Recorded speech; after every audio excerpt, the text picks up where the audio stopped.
Today, I'm going to be working on my generator setup here and hopefully rectifying an issue that has been bugging me lately. Now, if you've been watching my recent videos, like my last monthly test, you would know what that issue is. But for those that don't, we're going to talk about it before we get to fixing it, hopefully with this small device right here. Firstly, for those that have no idea what I've got going on at all, this is my homemade automatic backup generator system. There was nothing available that fit what I needed for a store-bought solution to having an automatic source of backup power, as all of the residential setups are meant for natural gas or propane, which I have neither of. And as far as something else with locally stored fuel in the unit, the only other option that was a commercially produced option was diesel, which not only most of those were excessively large for what I need, but also I was going to be minimum starting at 30,000 Canadian, which at the time of doing this, I was 16, 17. I was not going to be going that route. So what I did is I had to find another way to do it. So I took this portable generator that fit the other criteria quite well, being an inverter generator, so very clean power, can run the LED lights without flicker, doesn't damage things, low level of total harmonic distortion, and it's 8,000 watts for 30 minutes or 6,500 continuous, so it can run this building, which is only regularly fed off 30 amps just fine, no issues there, and is sized adequately. But this is obviously a portable unit, so I installed this module down here, which I have videos on that, which starts it, monitors it, gives me notifications, I can run tests through my phone, does all that. And then inside the garage here, I have an automatic transfer switch that switches between sources for this panel. So this is my 30 amp, well, it's switching 30 amps, but it's actually rated at 50 amps transfer switch. And I've done lots to make it how I want it to be. I've put in my own time delayed sequences to initiate the different switchovers and time delays and everything exactly how I wanted it to be for the maximum reliability, just in general operation of it to work at its best. But I haven't actually messed with the original settings of this as far as it's still electrically interlocked and mechanically interlocked, so I haven't really voided its listing and the way it's designed to operate. In that, I've just incorporated some of my own delays with those time delay relays. And I certainly wouldn't say this setup is perfect. In fact, I'm sure it's far from it. However, for the most part, it's been working quite well. Of course, there's always been little things like what we're doing today where I find something that can be improved. That's going to be something that's probably never ending and kind of inevitable with one of these projects of making a somewhat complex system to work with items that aren't meant for it. So it does involve some modification. Today isn't actually a problem that is related to turning this into an automatic setup like many of my previous problems have been. I think this would be the same issue if this generator was just used as its intended purpose. The issue with this generator is once it's been running for a long amount of time, the charger for the battery overcharges the battery. And I originally disconnected this guy here as I thought this was the issue, but I still saw the voltage creep up to 16 volts. Usually this is a issue with prolonged running times, like your average 10-15 minute test isn't an issue, but like 3-4 hour power outages, I start to notice that voltage starts creeping up, and the battery shouldn't be charged much over probably 13.5, 14 volts, so 16 volts I don't want.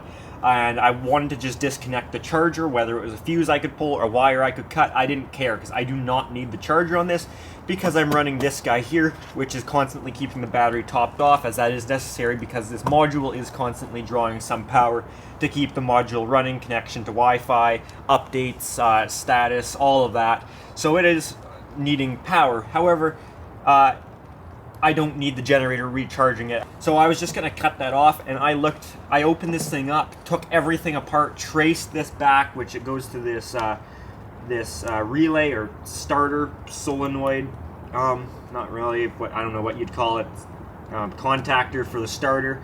And I traced where this connection comes back on this, followed it all the way back through. I saw it go through this, and I disconnected this, then nothing worked, so that wasn't an option. Trace it all the way back, and it seems to go right onto the board, but I do not really want to make a cut on these connections that are embedded into the resin, keeping them on the board. That wasn't something I wanted to cut. So some viewer suggestion was to use a relay powered off the generator supply, so when the generator's voltage was applied to the coil of the relay, it would open the contact. Now that probably would work, but this seems even simpler, which was an idea I had, and then somebody else commented on it, so that just reinforced my thoughts with this, to just use a diode. Diodes like this provide one-way current flow. Okay, this is rated at 50 amps, one-way diode, so I'm going to just install it right here so the generator can take power from the battery, but shouldn't be able to put it back into the battery. You can think of diodes like a check valve, one of these guys where you see the arrow. I can water, or air in this case, will flow through that way, but if I try and force it the other way, nothing. This was going to get installed in the sprinkler system. Hasn't happened yet. So I'm going to do a very primitive test right here. Got a 12-volt battery. That's plenty to run a fire bell. And I'm going to just hold the negative there. This should work if I tap this. Yup. Take our diode thing here. So the way that this is pointed, the fire bell should not run. However, it still does. So this is exactly why I'm doing this test, because I didn't trust the way things are labeled. And it's still working.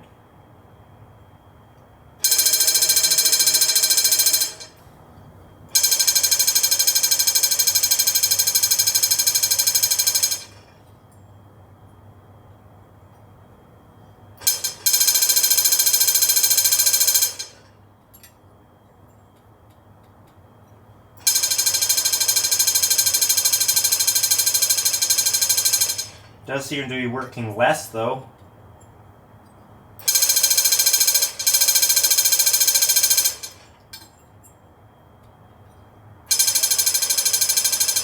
Might just be not enough current, so we're going to install it anyways. It seems to be working the way it's labeled. This actually does seem to be set up the way it was said to be,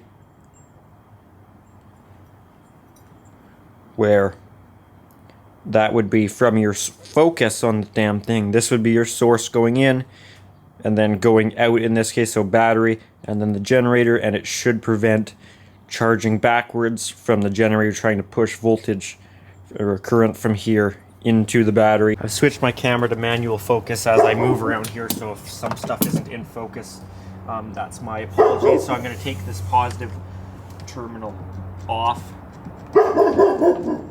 Ayla, can you stop that, please? Hey, Ayla, come here. Ayla, there's a rat under here. There's a rat. There's a rat under here. Yeah, I knew that would make you stop. Go get the rat. There is no rat. Not this time. There probably is. I just don't know where it is. Okay. So that's the positive from the generator. Yeah, someone's looking for the rat now. So this is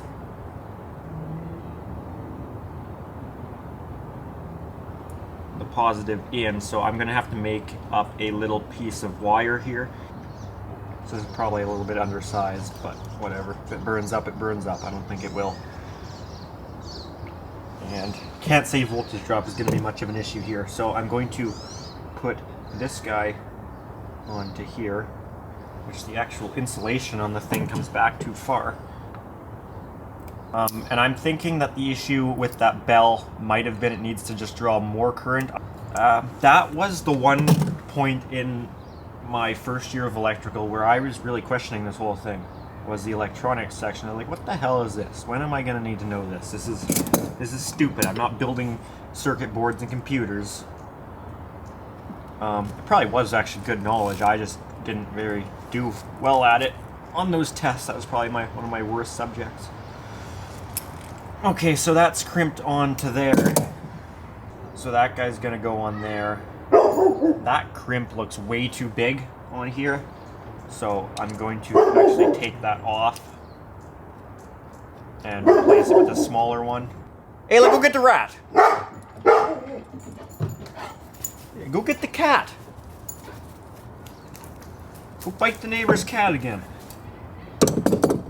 This is such a goofy little thing here.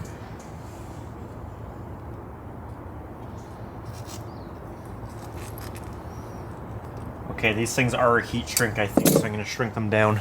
Well, I've got my super long jumper. Now this is rated at 50 amps. Is that enough? I don't know. It might not be. Starters take a lot of current. I don't know. It's going to be a short period of time, probably less than 10 seconds the starter's going to be running. Our diodes like that, where they care how long it's going for? I don't know.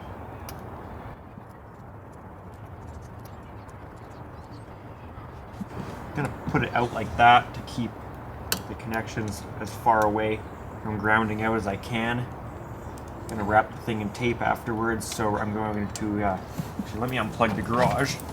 Look at that, all the lights didn't go out like that time I had the neutrals screwed up.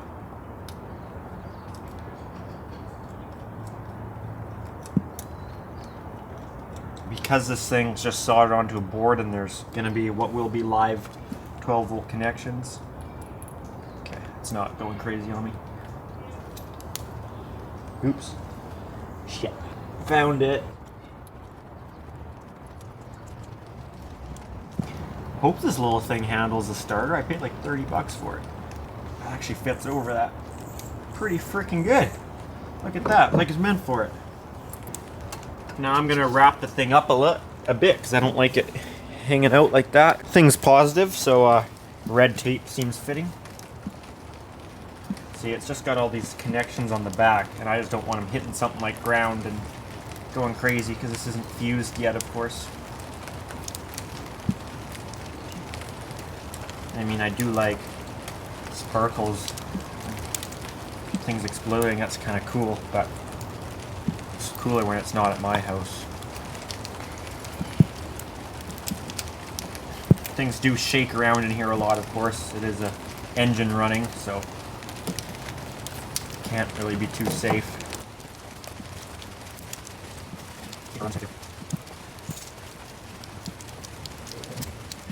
I think the dog wants in because it's raining.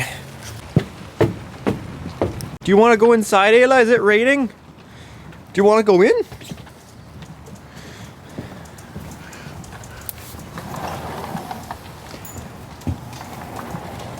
Okay, so if this thing doesn't like running the starter, and the starter is more than 50 amps and the thing does end up shitting itself, I'd rather that happen now versus when it's the middle of a winter storm and it's cold out here, raining, snowing, winding, whatever, and the thing doesn't start. So we're gonna get my phone, wherever that is. Look at that, I found it. And we are going to see if this thing starts up.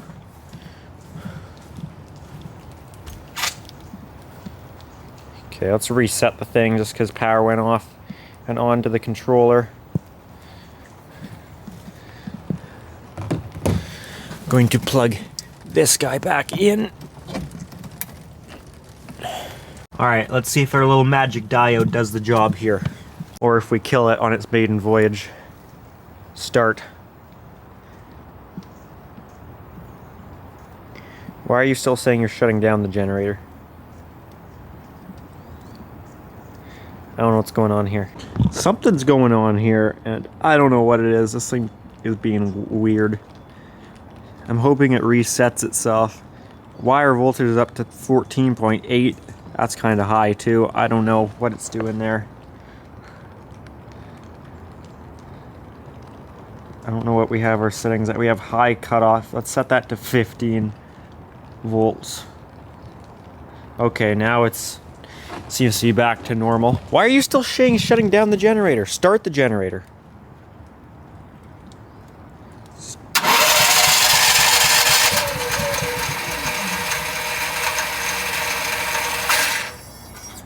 Did not like that.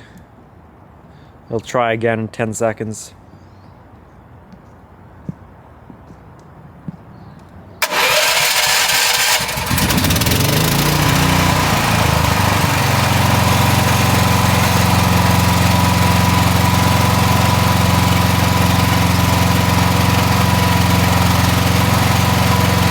Alright, that seems to be good.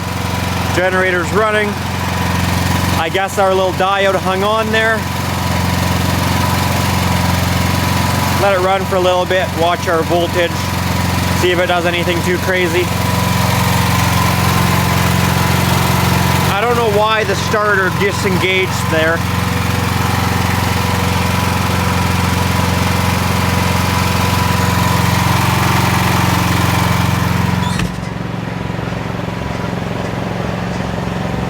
So I'll let it run for a little bit.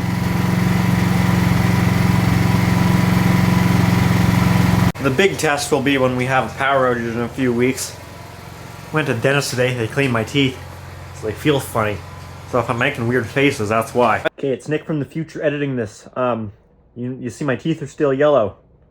That's because they offered to fix that. They had some sort of paste stuff that goes on there that when they're doing the cleaning, it's like an optional thing you can put it on. And I said, well, can I still eat hot food after and drink something hot? They said, no, I gotta wait 2 hours.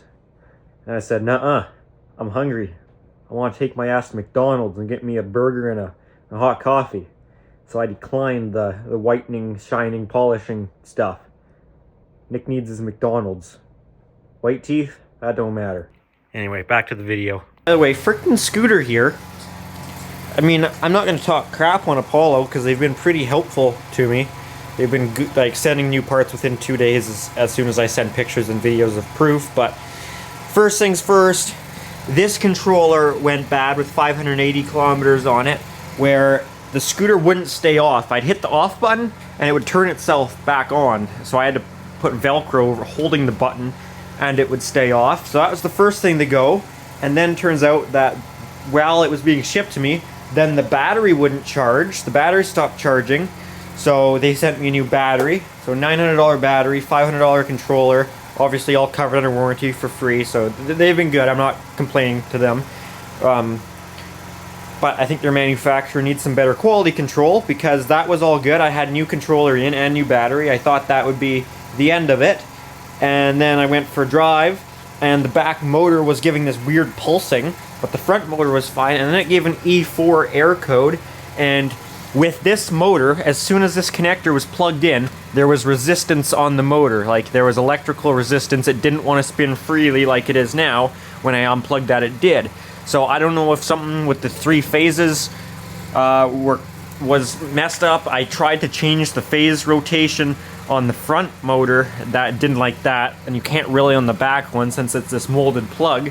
But brand new controller. There you go.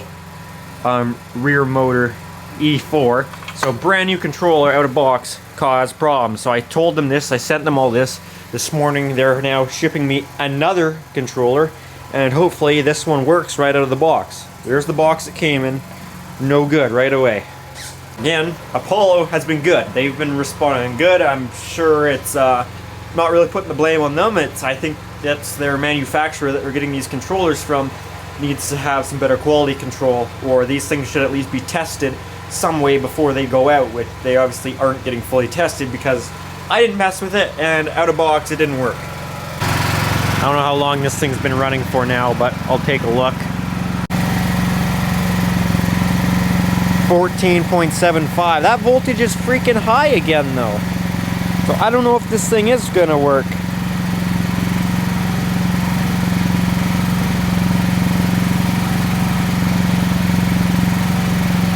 Like, why are we up to 1480 volts? If I had a DC clamp meter, I could see if it was actually blocking current flow. Or I guess I couldn't see if it's blocking it, but I could see if it's letting current go through. Our battery charger is on too. I don't know if that's contributing. If I unplug that, Voltage is down to 13.5, so maybe that charger's doing it. And maybe this reading isn't accurate. I'm gonna get a meter. My fluke tester's not that accurate. I think this old Mastercraft one's probably better. Alright, let's see what we get here. So the phone is showing 13.27. That's a reasonable voltage. Nothing wrong with that.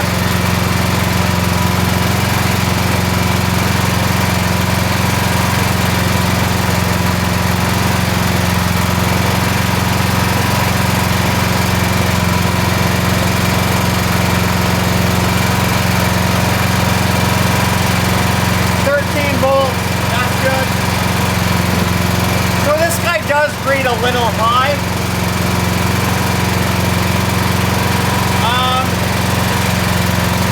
Let's see what we're getting without the diode.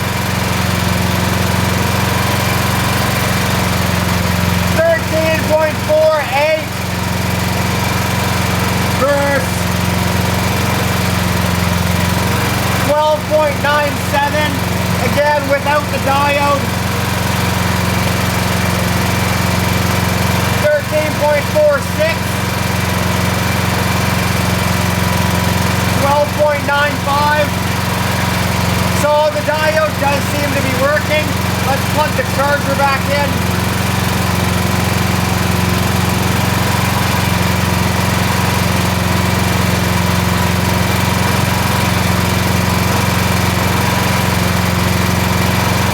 We're back up to 14.5, 14.8. 15 volts.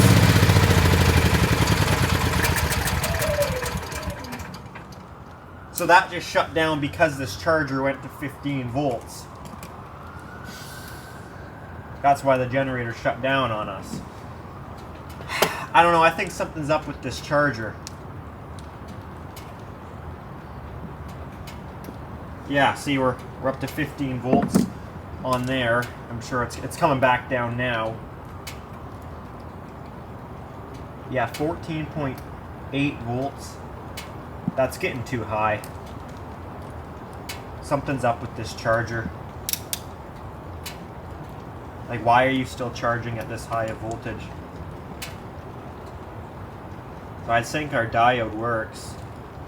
I think this charger doesn't. Not really having a good time with these stupid chargers, so this one that's charging, in my opinion, too high. It shouldn't be getting up to 15 volts, that's ridiculous. I'm going to give that one back to Canadian Tire, because that's stupid. This NOCO, or whatever, more like no-go, because the thing freaking broke on me. This I bought from Amazon like 3 years ago, so whatever. This is 1 amp one. That broke on me last month, and I got a new battery for the generator. I think the battery was shot just to find out this thing wasn't charging, even though it was saying it was. So I now ordered another one on Amazon that's going to show up tomorrow. Bigger though. This is the 1 amp. I ordered the 2 amp one that's like a permanent mount, so it's got these instead of these, which this should have came with, because that... Okay, now Canadian Tire can really have it back, because these are dumb. Those just shake off. So I probably shouldn't have bought another one of this no-go brand, but it's going to be here tomorrow, and I don't want to buy any more crap from Canadian Tire because they want too much for it. This might be new since hitting the floor.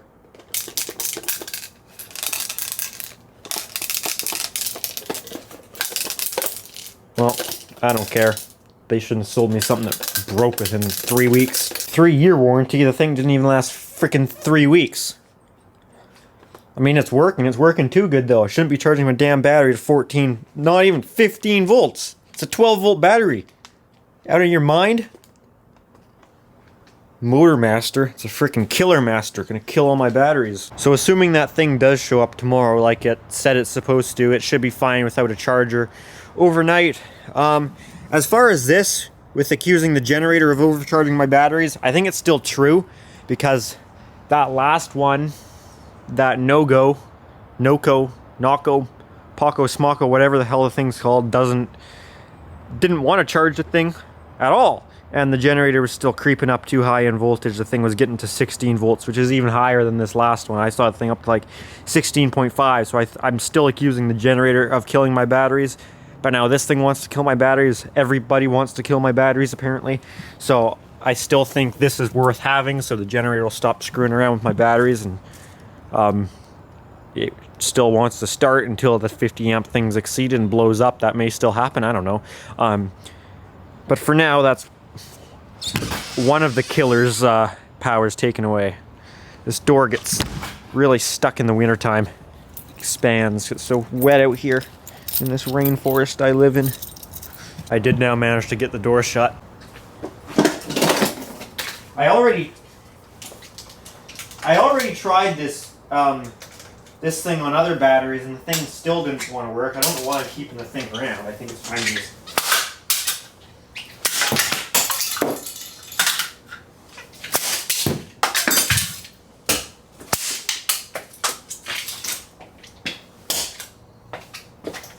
piece of shit. Anyone want a little tiny transformer? $10. Take it or leave it. No wonder the thing stopped charging. Look at it. It's missing half the parts from inside. Another transformer and capacitor. That's $15. Can have it. Okie dokie smokies. That's it. Oh, another piece. That's today's episode of fixing more crap with that generator that wants to stop working. Let's see if I can get it again. A little bit still in there.